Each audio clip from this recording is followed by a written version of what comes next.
Like, it's a privilege that we're all here gathered together to praise Jesus. Like, we're all here gathered to praise our Father. And we're all here, all of us here are Christians, but like, we may all be in different stages.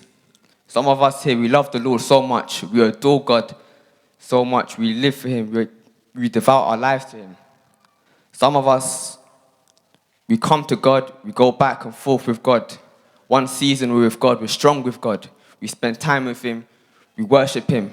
And then we're in other seasons where we're dry, we backslide, we go back into sin, we go back into our worldly ways. And that used to confuse me. I used to ask myself, why do we come back and forth with God? Like, we've tasted Jesus Christ, and we tasted how wonderful He is.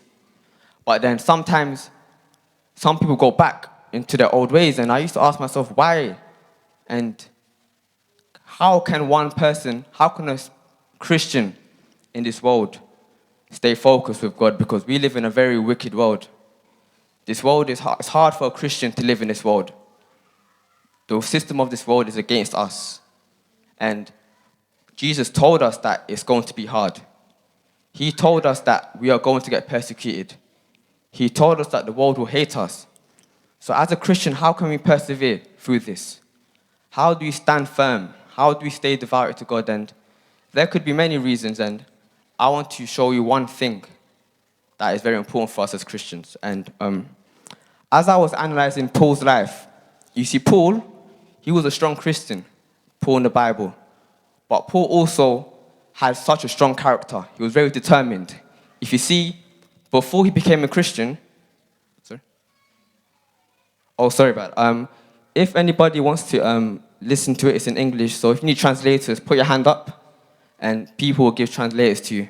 Sorry, I forgot to tell you at the beginning. So does anybody need translators? Okay. So I'm going to carry on in English. So when you see Paul's life, before he became a Christian, Paul was persecuting Christians. And he did a good job in that. Paul went from one city to another city persecuting Christians. Like, he must love his job so much for him to go from one city to another city. On his way to Damascus, that's when he met Christ, but he was going there to persecute Christians. So you see that Paul was a strong-minded person. He was diligent in all that he did. And then when he got converted, when he became a Christian, still Paul had that character. He was so hard-working. Day and night, he will toil for God. Day and night, he's working for the kingdom of God. Even he says in the Bible in Corinthians that he was the last of the apostles, but he worked much harder than all the other apostles. That was his characteristic. He was a strong, determined man, working day and night. Physically and spiritually, he was working hard. But Paul, he went through a lot of things. He was persecuted. He went to prison. He went through so many things. And a normal person cannot go through those things and remain normal. What he went through when I think of it, is crazy what he went through. He would go to prison. He would get beaten up. People would hate him. People would flog him. And how did he survive through that? You think because he's got a strong mind, that he's determined, he's focused, that will help him. But that was not the thing that helped him. Throughout all his trials and tribulation, it was not Paul's character, it was not Paul's power, Paul's determination that helped him persevere through everything. And we're going to read the Bible. We're going to read a verse in 2 Corinthians chapter 5, verse 14. It's on the board if you want to read it.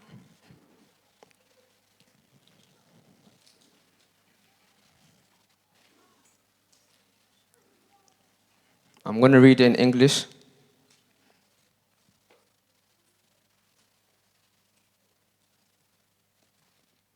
For it is the love of Christ which is moving us, because we are of the opinion that if one was put to death for all, then all have undergone death. And I want to focus on the first line. For it is the love of Christ which is moving us. In other versions, it might say, it is the love of Christ that compels us.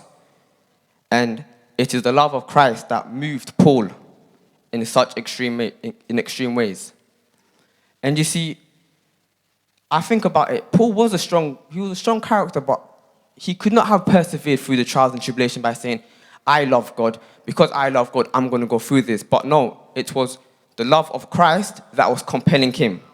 It's the love of Christ which was moving him. Every day, every day he was going, doing the work of God. It wasn't his devotion. It was not because I love God, I'm going to get through this, but because Christ loves me.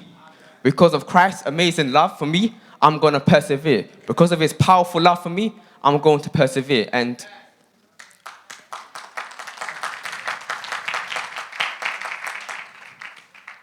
if you read Second Corinthians, Paul talks a lot about his persecutions. He talked about how he was getting beaten up, imprisoned.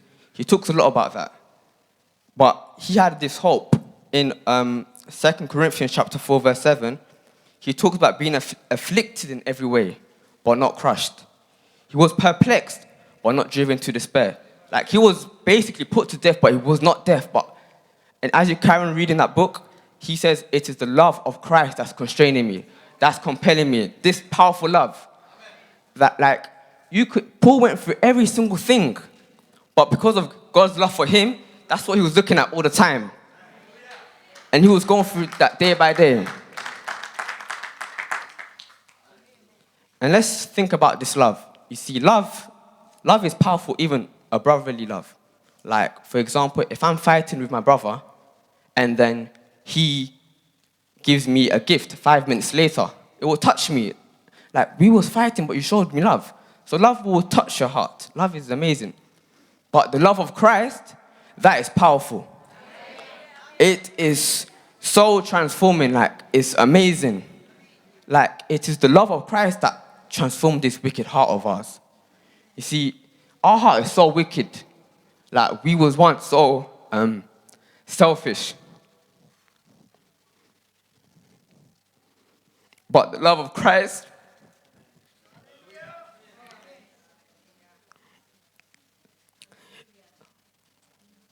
the love of Christ, so, give me a minute.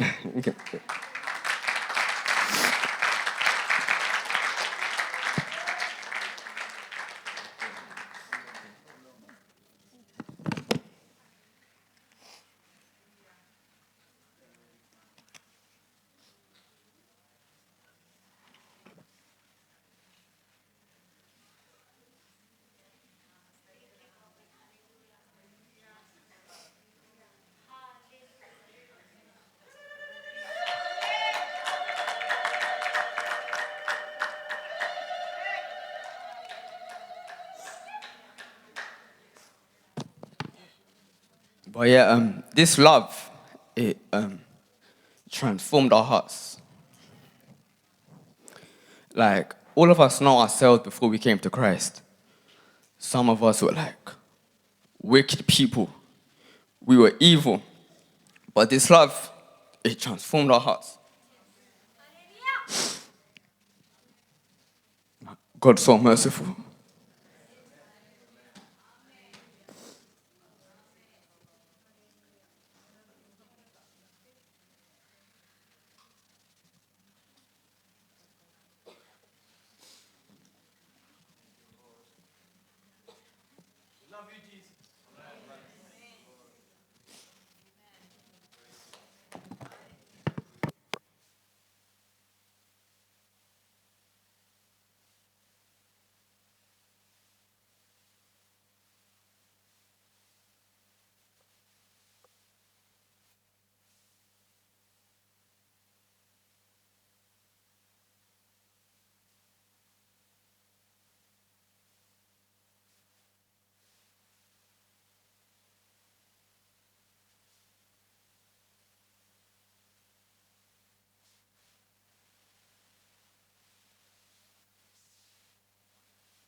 Sorry about that. I don't want to be taking too long when racing that. But so this love is so amazing.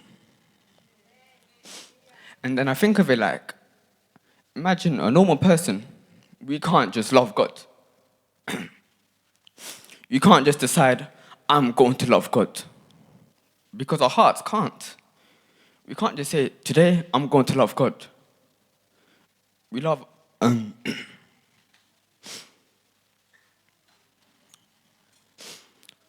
I need to get my breath back. Give me a minute, guys.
Justin, sorry about that. This love is so amazing, it's so powerful. Like, you can't, with a wicked heart, we can't decide to love God. We just can't, because our hearts desire selfish things, but the only way we ever loved God was because He first loved us. Therefore, our love is a response to His love for us. The only reason we can ever love God is if we experience His love for us. And I think, imagine, let's say today, I was a person who didn't really love God, but then I went to hell, and then I saw the devil, and I saw every evil thing, and I come back to earth. I ask myself, would that make me love God more? Like, it will make me hate sin. It will make me fear death. It will make me fear God and want to obey God, but would that make me love God anymore? And I don't think it would. Fear does not make you love God, but only because we experience this great love of God that we are able to love God. Nothing else can make you love God. Only His love for us. His love is a response. Our love is a response to His love for us.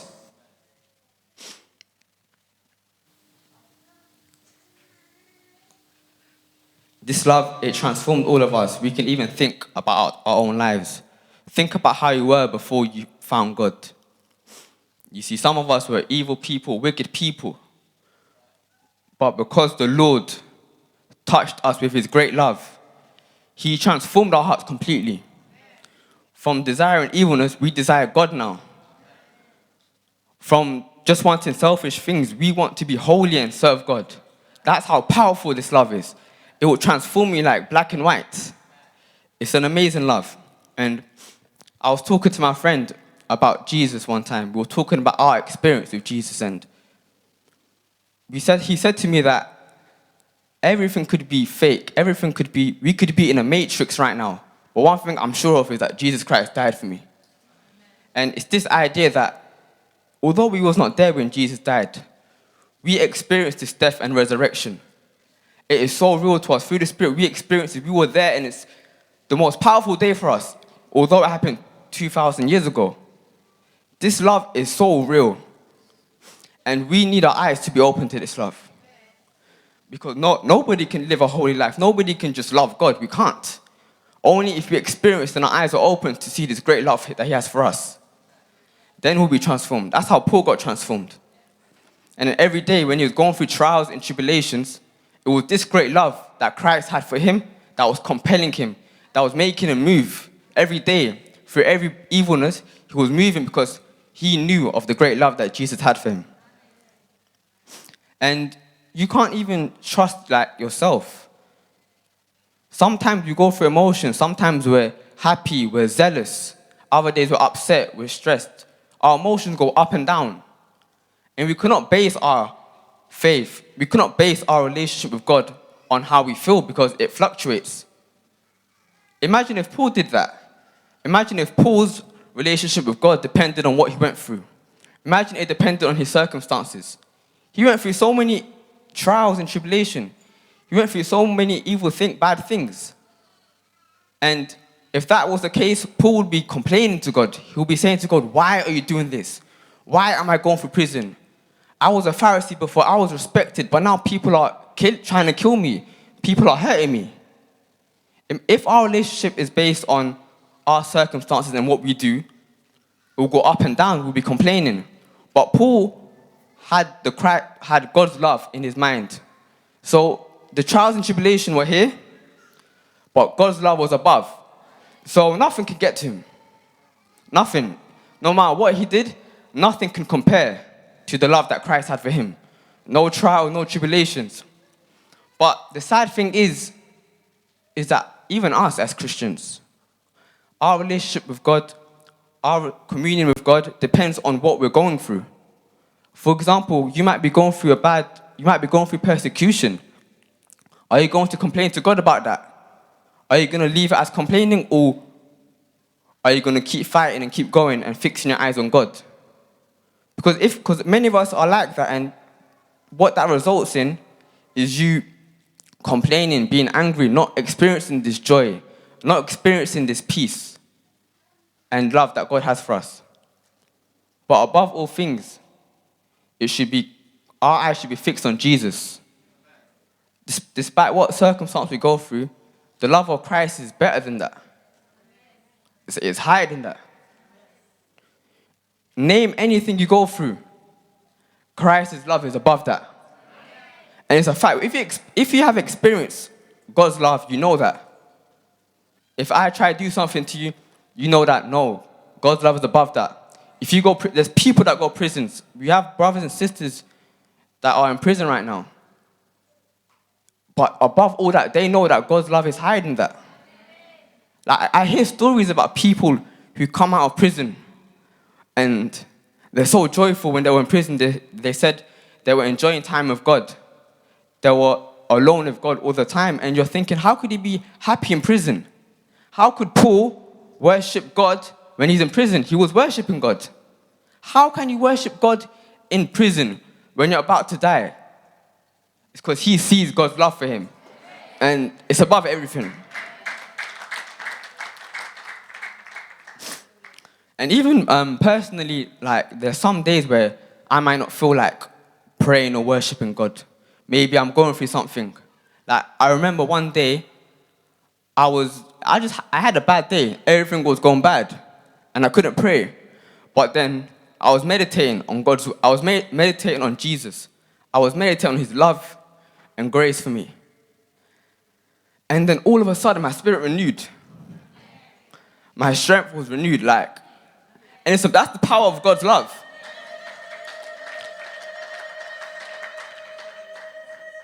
It doesn't make sense, but despite what we go through, we thank God. There's people that go through so many bad things, but they thank God every day. They give praise to God. Why? Because they know of God's love for them. It's above everything. It's so powerful.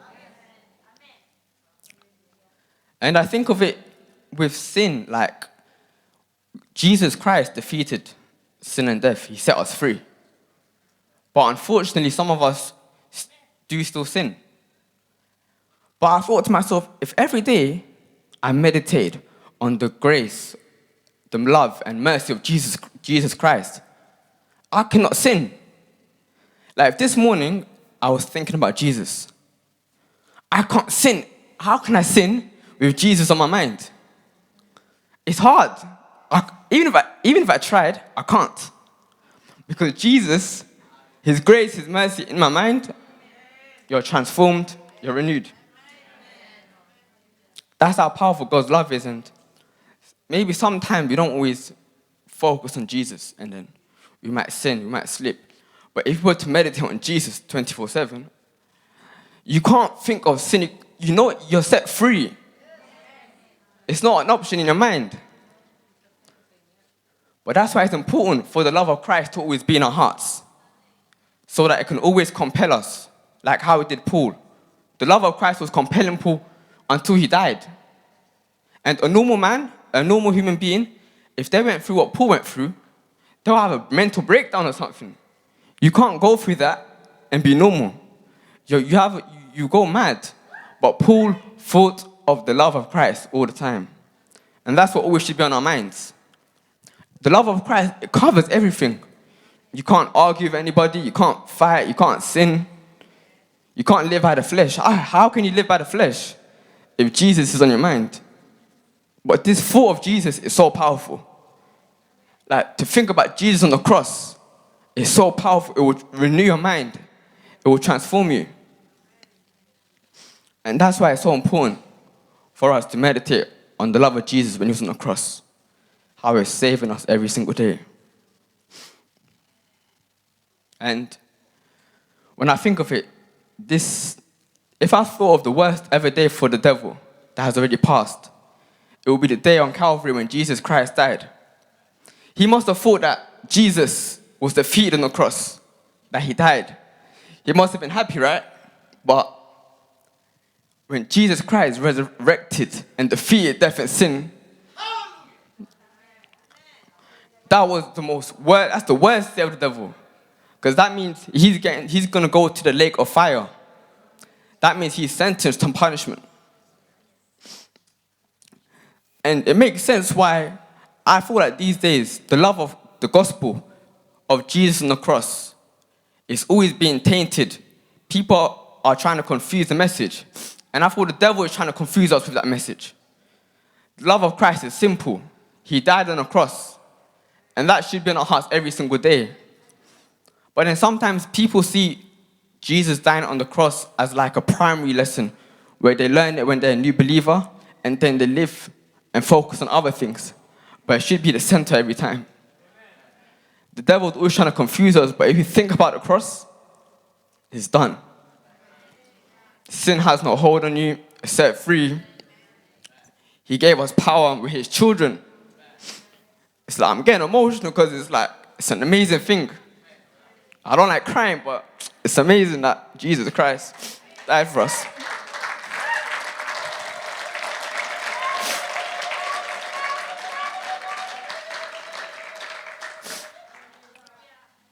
And just to round it up, you see, in this life we live as Christians, all our works are important. We toil day and night for God. We study his word, and we have to do all of that. It's important. But our confidence should lie in what Jesus did for us. You see, we can't put our confidence in ourselves. No matter what we did, no matter what we have done in the past, you can't put confidence in yourself. Our confidence lies in what Jesus done and what he's doing every day. He's saving us every single day. Our works are a response to that. We spend time praying, reading the Bible, sharing the gospel because of what he did. It's a response. But it should not be our foundation. Our foundation is what Jesus Christ did for us. And if that's on our hearts every day, we'll be transformed by the renewal of our minds. It's so amazing. And as we take our Holy Communion, let's really meditate on what Jesus did on the cross. What Jesus did on the cross is so powerful. And that should be compelling us every day. That should be driving us every day. Our engine as children of God, our petrol, is the love of Christ. And when that is your petrol, you can't go back. You can't backslide. Backsliding in Christianity is not normal. How can you backslide when the love of Christ is so powerful? You want to keep going straight.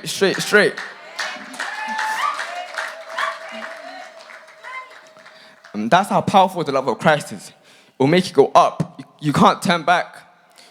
But if you think about Christianity as your strength, how devoted you are, how much work you put in, then you're going to go back and forth because some days you're working hard, some days you're lazy, some days you're tired, some days you're weak. But Jesus, the love is just like this. It's level. It doesn't go down. It's just constant. And I pray that the love of Christ may be on our minds forever. Even if you're a new believer or you've been a believer for 50 years, it's the love of Christ constraining us every day. Amen. I'm done.